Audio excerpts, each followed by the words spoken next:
the pyramids, the cathedrals, the rainforests. We don't talk about them. As Muslims, we argue about ankle length. We argue about handshakes. And while we argue, the signs are fading right in front of us. Look, really, look. There are things in this world so strange, so precise, they demand an explanation. Not coincidences, not luck, not just logs and ropes. Let's start with the obvious. The Great Pyramid of Giza. 2.3 million stones, each precisely cut. Some weigh 80 tons. That's the weight of about 40 cars. Now imagine lifting that without cranes, without trucks, without lasers.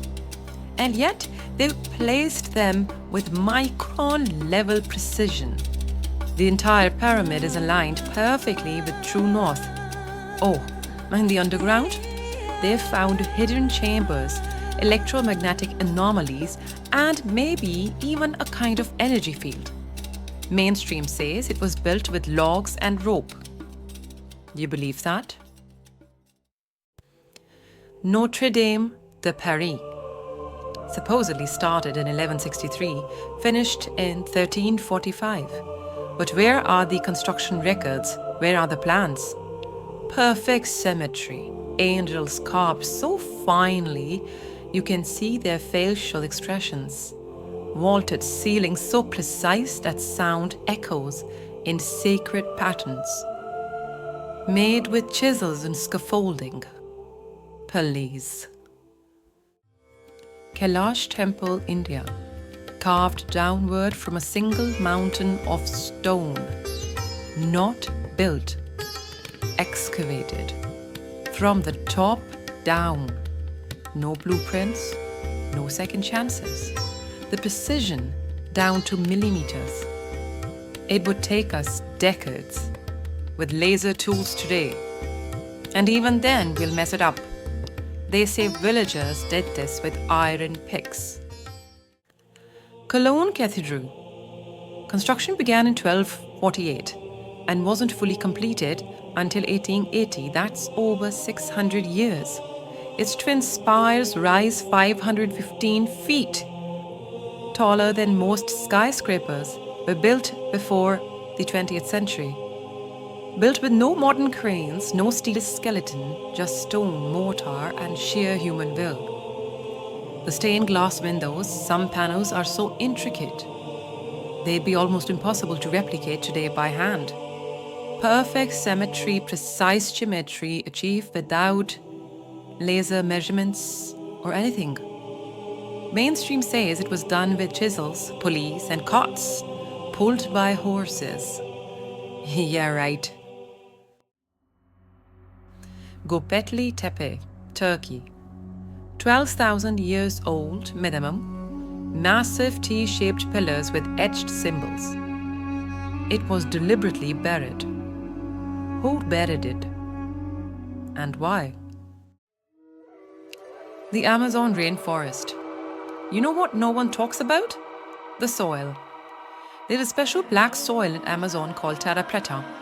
It's man-made, self-regenerating, and nothing else on earth is like it. We've tried to recreate it. We can't. They say it was made by primitive tribes. But who makes self-healing soil? What if the entire Amazon is not a natural forest? What if it's a forgotten garden? The Christians have their verses. The scientists have their theories. They tell you it was logs and rope, copper chisels, and good luck. You believe that? I don't.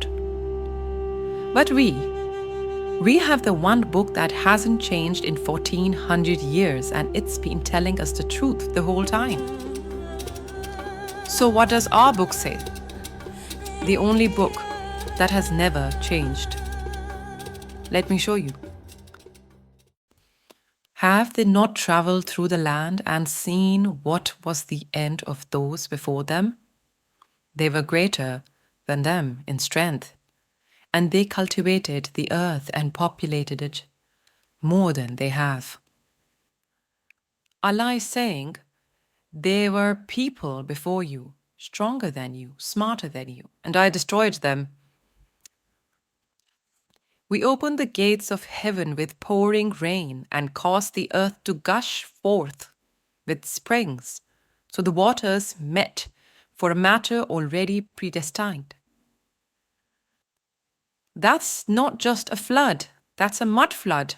Rain from above, water from beneath. Could this be what buried the cathedrals, the forts? And how many generations we destroyed before them? Can you perceive a single one of them or hear from them the slightest whisper? They are gone, silenced, forgotten. Before them, the people of Nu denied the truth, and the people of Ras and Thamud. So many nations, so many warnings, all gone. But the ruins remain. So here's what I keep circling back to. These ruins don't feel random, they feel left behind. Possibility A. Built before the flood of Nuh, alayhi salam, a global civilization so advanced the waters buried their cities, their knowledge, their soil. A mud flood that erased them from living memory. Possibility B. There were nations Allah judged before us, stronger, wiser, richer, removed as warnings. Their ruins are the silent evidence. Two readings, both drawn from the same book we recite. Both leave the same questions. Who were they? What did they leave for us to find? And the Qur'an doesn't close either door. I'm no scholar, I'm not claiming proof, I'm asking a question from the place where faith and wonder meet. If the Quran points to lost nations, buried cities, and a sign in the soil, shouldn't we at least look? Maybe, just maybe, we're not the first story. Maybe we're the last. If you see what I see, if you feel there might be more to this world than textbooks admit, then follow me. Because I'm not done. I have questions about jinns, about giants, other dimensions, portals, parallel worlds. And I'm going to try to connect the dots through the only source I trust, the Quran. So hit the subscribe, press the bell icon because I don't upload every week. I upload when it makes sense.